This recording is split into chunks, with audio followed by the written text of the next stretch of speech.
দীর্ঘ ২৩ বছর পর দেশের মাটিতে পা রাখবেন বরিশাল ২ আসনের সাবেক সংসদ সদস্য ও সাবেক ছাত্রদল নেতা গোলাম ফারুক অভি। আগামী নভেম্বরেই তিনি কানাডা থেকে দেশে ফিরবেন বলে জানা গেছে। প্রায় ২ যুগ পর তার দেশে ফেরার খবরে তোলপাড় চলছে বরিশালের উজিরপুর বানারীপাড়া আসন জুড়ে।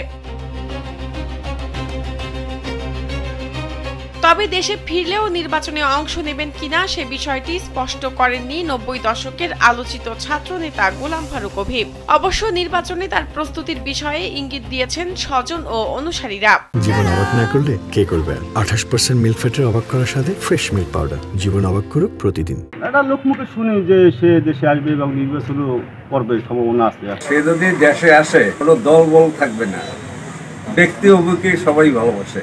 উজিরপুর উপজেলার ধামুরা এলাকার সন্তান গোলাম ফারুক অভি ঢাকা বিশ্ববিদ্যালয়ের ছাত্রদলের নেতা ছিলেন ছাত্রদলের কেন্দ্রীয় কমিটির আন্তর্জাতিক বিষয়ক সম্পাদক। বিএনপি চেয়ারপারসনের বর্তমান উপদেষ্টা সৈয়দ মুয়াজ্জম হোসেন আলালকে ১৯৯৬ সালে পরাজিত করে সংসদ সদস্য নির্বাচিত হয়েছিলেন তিনি। সে সময় অভি ৭ম জাতীয় সংসদের সর্বকনিষ্ঠ সদস্য ছিলেন। অভি ভাই আমাদের প্রাণপ্রিয় বড় ভাই, আমাদের এলাকার জনসাধারণ মুরব্বী যারা তারা সবাই তাকে চায় এবং আমরা যুবকরাও চাই।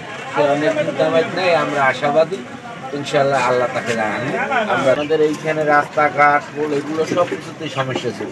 ২৪-এর গণ অভ্যুত্থান পরবর্তী সময়ে মডেল ৩ হত্যা মামলা থেকে খালাস পান অভি।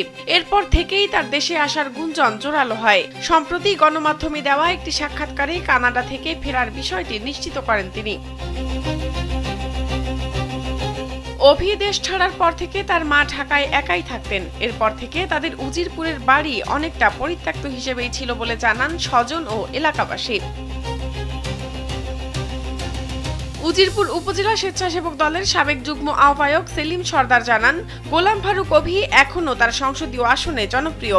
দেশে না থাকলেও বিভিন্নভাবে এলাকার মানুষের পাশে ছিলেন তিনি। অভি বরিশাল ২ আসনে প্রতিদ্বন্দ্বিতা করলে নির্বাচনের পরিবেশ হিসাব নিকাশ পাল্টে যাবে বলেও মনে করেন তিনি।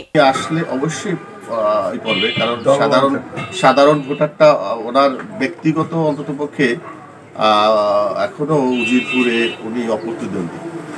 এরপরে বানুরীপাড়ায়ও আমরা যতটা জানা, বানুরীপাড়ার লোক এর চেয়ে বেশি ওনার প্রতি আগ্রহ।